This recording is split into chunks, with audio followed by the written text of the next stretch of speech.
Hello everyone, welcome to Northeast PSC Time special series. In this video, I will be discussing a very important topic, that is Montfort reform. This topic is very important for your APPSC and APSSB exam. My name is Pawan Kamboj and I have done my UGC NET in history with 99.30 percentile. So let's start our topic. क्या है ये Montfort reforms? क्यों आए? क्या इसके outcomes थे? क्या इसका बैकग्राउंड था? ये सारी चीजें हम इस वीडियो में डिस्कस करें। देखिए 1905 में बंगाल का पार्टीशन होता है, 1911 में यूनिफिकेशन हो जाता है, पर जो रेवोल्यूशनरी एक्टिविटीज थी वो उसी स्पीड से चल रही थी, रादर देन बहुत ज्यादा बढ़ गई थी। 1916 के बैकग्राउंड में एनी बेसेंट एंड बाल गंगाधर तिलक जी की होम रूल लीग एस्टेब्लिश होती है, एनी बेसेंट जी की और बाल गंगाधर तिलक की। और 1916 में ही लखनऊ पैक्ट होता है between Congress and Muslim league.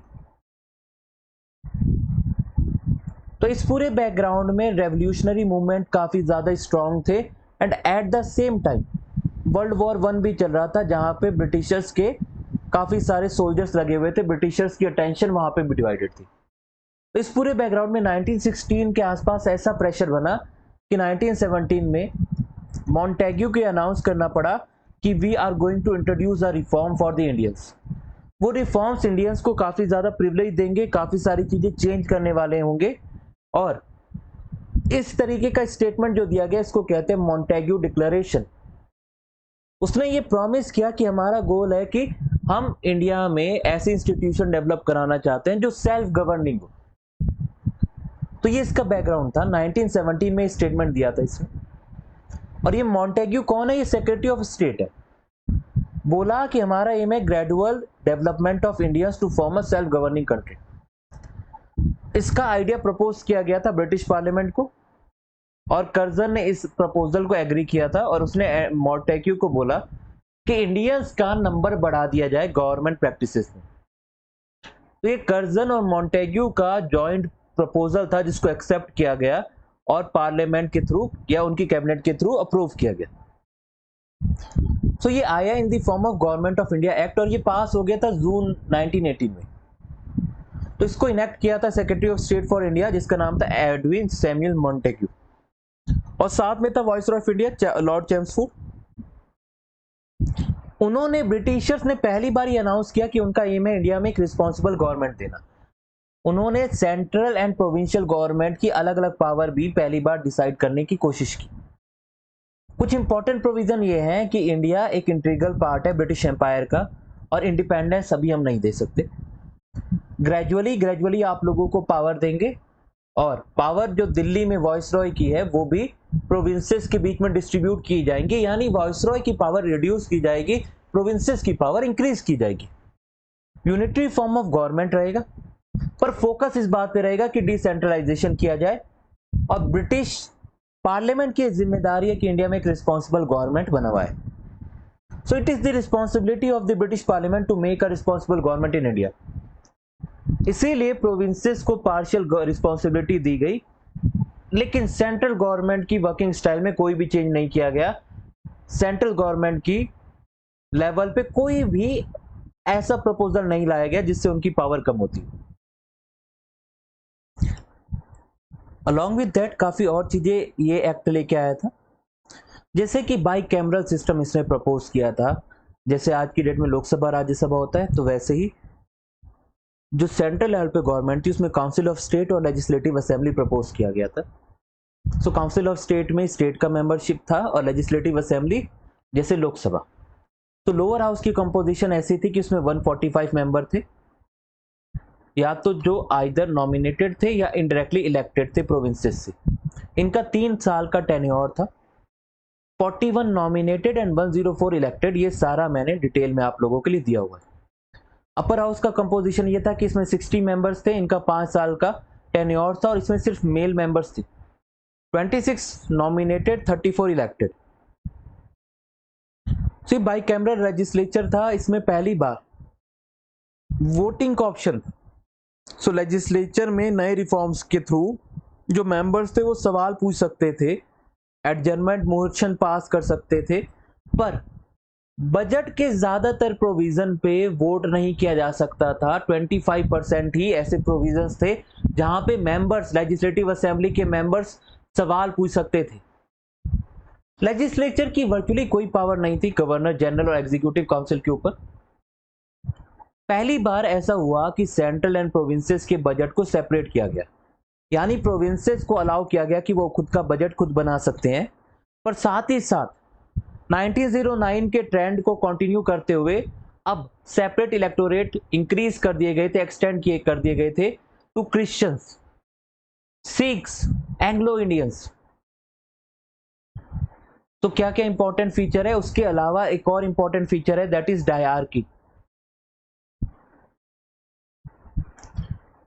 Dyarchy क्या है? देखिए, पावर सेंटर और स्टेट के बीच में डिवाइड की गई, कंट्रोल ओवरऑल सेंटर का ही था, पर कंट्रोल थोड़ा सा कम हो गया था।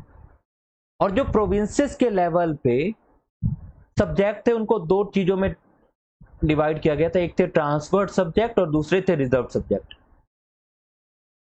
तो इसी को कहते हैं ड्यूल रोल यानी डायरकी। जो ये ट्रांसफर सब्जेक्ट थे, ये सब्जेक्ट दिए गए थे लेजिस्लेचर को और गवर्नर जनरल को, यानी इस पे जो भी फैसले लेने होते थे वो लेजिस्लेचर्स के मेंबर लेते थे और गवर्नर जनरल लेते थे, और रिजर्व सब्जेक्ट पे एग्जीक्यूटिव काउंसिल और गवर्नर फैसले लेते थे। इसी को बोला गया डायरकी। दूसरा, वॉइसरॉय के एग्जीक्यूटिव काउंसिल में टोटल 8 मेंबर्स थे, सॉरी 6 मेंबर्स में से 3 मेंबर्स अब इंडियंस होने थे। तो ये काफी इंपॉर्टेंट चीज चेंज हुई थी।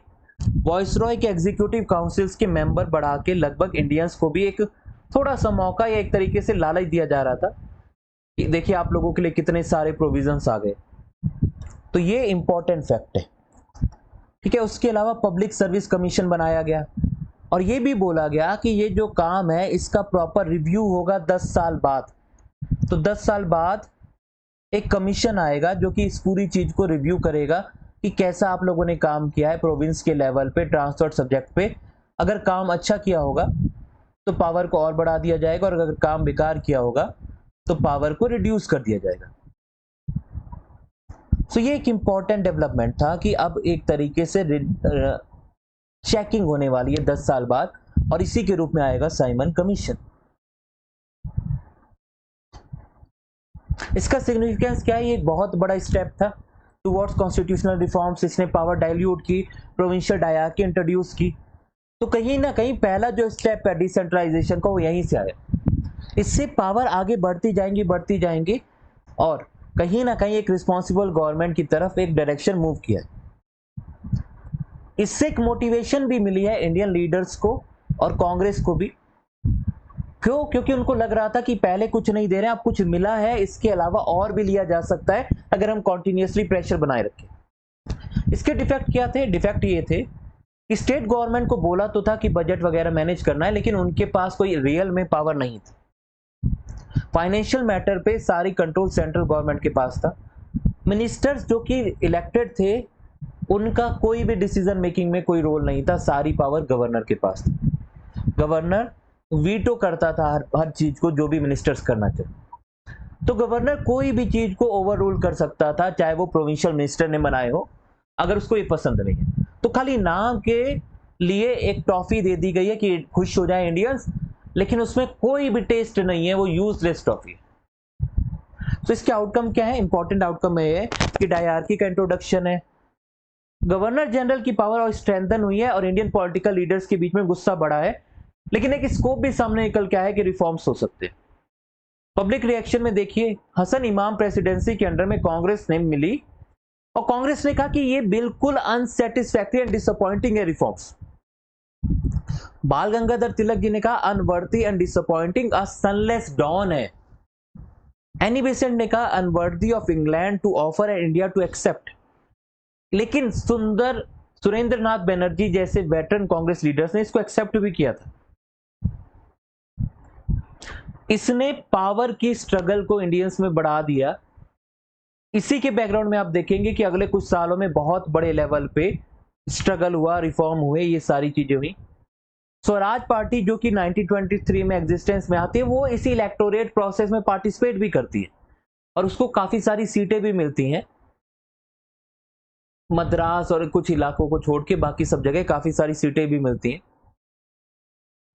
तो ये सारी चीजें इंपॉर्टेंट है क्योंकि अब आप देखिए इंडियंस भी पार्टिसिपेट कर रहे हैं लेजिस्लेचर में और ये सारी चीजों में।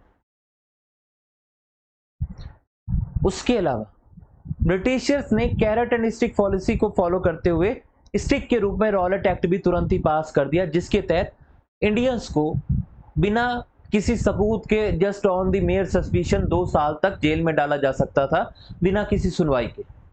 और इसी के पूरे बैकग्राउंड में प्रोटेस्ट हुए और कुछ लीडर अरेस्ट हुए, जैसे कि doctor Satyapal and Saifuddin Kitchlew. And then उसके खिलाफ प्रोटेस्ट हुए। उस प्रोटेस्ट की आग किस तरीके से अमृतसर में फैली और वो जलियांवाला बाग मैस्करे में कन्वर्ट हुई, ये किसी दिन हम और सेपरेट चीज में पढ़ेंगे, सेपरेट सीरीज में पढ़ेंगे। रॉलेट एक्ट अपने आप में एक बहुत इंपॉर्टेंट टॉपिक है, तो इसको किसी और दिन हम समझेंगे। तो ये था मॉन्टफोर्ट रिफॉर्म, जिसके तहत आप लोगों को समझ में आया कि सबसे इंपॉर्टेंट प्रोविजन यह है कि डायरार्की इंट्रोड्यूस हुई है, सेंटर और स्टेट की पावर डिफरेंस लेवल पे बांटी गई है, 10 साल के बाद रिव्यू होना है, वॉइसरॉय के एग्जीक्यूटिव काउंसिल्स के मेंबर बढ़ा दिए गए, इंडियन मेंबर बढ़ा दिए गए हैं, और काफी और सारी नोटेबल चीजें दी गई। तो ये सारी चीजें इंपॉर्टेंट चेंजेस हैं during the time period of Montford reforms. ठीक है, इनको मॉन्टफोर्ट क्यों कहते हैं? मॉन्टेग्यू और चेम्सफोर्ड रिफॉर्म दोनों इस तरीके से। सो इस तरीके से आपको ये सारे इंपॉर्टेंट टॉपिक्स को कवर करना है। उम्मीद है आप लोगों को ये वीडियोस अच्छी लगी होगी। आप लोग अपने रिव्यूज दे सकते हैं, कमेंट करिएगा, लाइक करिएगा एंड सब्सक्राइब करिएगा हमारे चैनल नॉर्थ ईस्ट पीएससी को। ऐसे ही और बहुत सारी इंफॉर्मेटिव वीडियोस आती रहेंगी हमारे चैनल पे। Thank you everyone.